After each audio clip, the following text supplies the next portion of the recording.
What's up, family? Welcome back to the Stop Sinking Show, where we go from struggle to flow.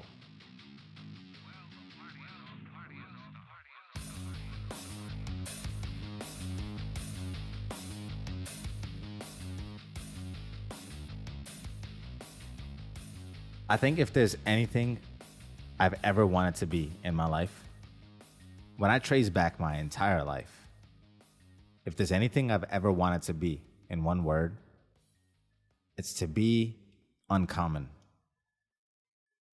In the beginning, I led through my ego, and it was almost to the point of entitlement before I had earned the status of uncommon through my habits. I never wanted to just be treated like anyone else. If everyone else liked a certain artist that I liked originally and I felt that I discovered, as soon as they became mainstream or it was almost like everyone knew about them, it became like my love for that artist faded away. Something inside me wanted to be on the bleeding edge, to be discovering new things. And by the time people got there, it was already old to me. As soon as people caught up, if I was still there, I took it as a sign that I was moving too slow. I never wanted to be the same as anyone else. If everyone else was playing a certain game willingly, just to be different, again, maybe for my ego, I almost went out of my way to not take part in the same game. I did not want to be confused with, and almost to the point of being ostracized and being okay with being ostracized, as I was willing to stand out and be the one not playing or taking part. I did not want to be confused with the ones playing. Being uncommon has been the core desire to a lot of who I am today. Even part of the reason I wanted to work for myself was because everything I knew of common men were that they were willing to participate in what I considered nuisance. And just because they kept their salary and their common position in life, they were willing to do that. To me, looking at my own leadership in the company who were my bosses and supposed to be my mentors, people who I'm supposed to look forward to being like, and people I looked up to, I felt a bit of shame, even in the ones I looked up to, if they stuck around too long in the position of their company. And I looked at myself the same way. What would somebody else and what should they think of me? Not even what would they think of me, but this is the right thing to think of me if I am happy and content with what position I'm in today 5 years from now. If I'm willing to take the same salary I'm taking today 5 years from now, what does that say about me? What does that say about me in what I think of myself? Everything I think of uncommon is almost synonymous with discomfort and new and changing. I've always found it difficult to respect what stuck around too long. I always attributed that to comfort, an undesirable thing for me. And that leads to some of the main points of this episode. What does it mean exactly to be uncommon? If you want to be an uncommon man amongst common men, what beliefs, traits, skills do you need to possess for that to be the case? And when I started to think about this deeply, and by no means comprehensively, I realized that some of the most disturbing things that I wish weren't true.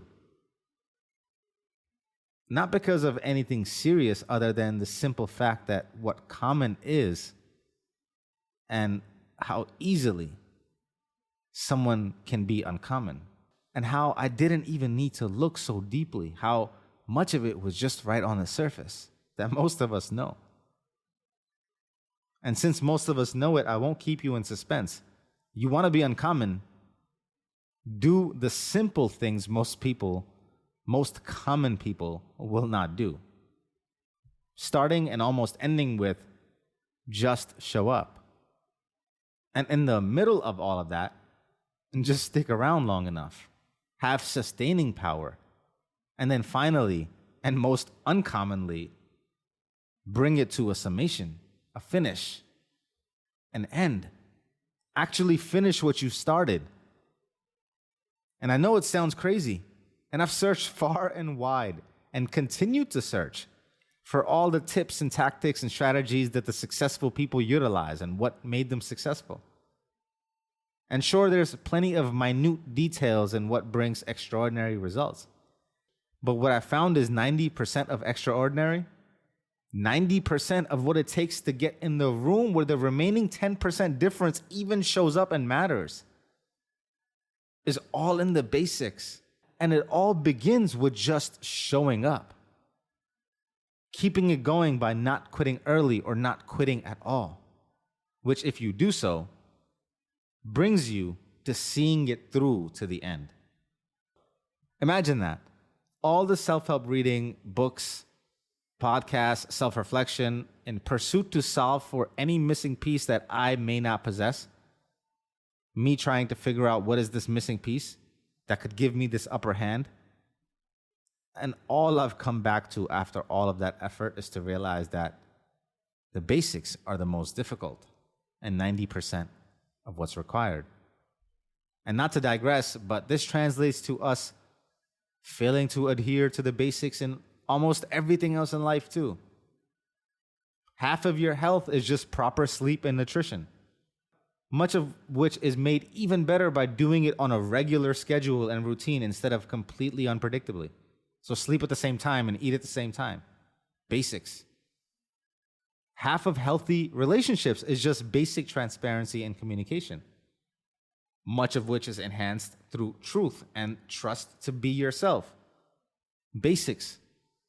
And so no wonder half of wealth, success, lies in also just the basics, much of which is in just showing up consistently, and then staying on a scene long enough. That's really it. But none of us do even the basics. Common sense is not that common, like they say. And so what is believed to be uncommon is really just what is easily achieved and acknowledged by the common, but very seldom adhered to and executed by the common. What is believed to be uncommon, what it takes to be uncommon, is acknowledged, is understood by even the most common of men, but is seldom something that they stick to and execute on consistently. A man's blessing and curse is that he is destined to perform for his whole life. And if you do not perform, you will perish. And if you outperform others, you will enjoy every advantage in life. So the key to most success in life is in just performing. Most of us fail to perform consistently at a high level. And the rest of us are performing on the wrong stages, to the wrong sized audiences, in the wrong arenas, just lost in obscurity. You want to be uncommon? You want the heights most people don't get to touch? It's simpler than you think. Hidden in the basics of everything, but hard enough that 95% of us can't get past it. Just show up. Then show up consistently. Then show up better. Then show up until it's required. That's literally all it takes. But we waste a lifetime to get to this point because it looks like hard work, inconvenience, littered with fear, uncertainty, and doubts. And if just doing the basics brings up and defeats us with all these devils, are we even fit to be uncommon? For what will we have to defeat there? Imagine the devils at those levels. Or you can just remain common, live a life of irrelevance and hedonistic obscurity, continue on as haphazard, inconsistent, easily satisfied, tolerant of incompletion, and you will blend in perfectly.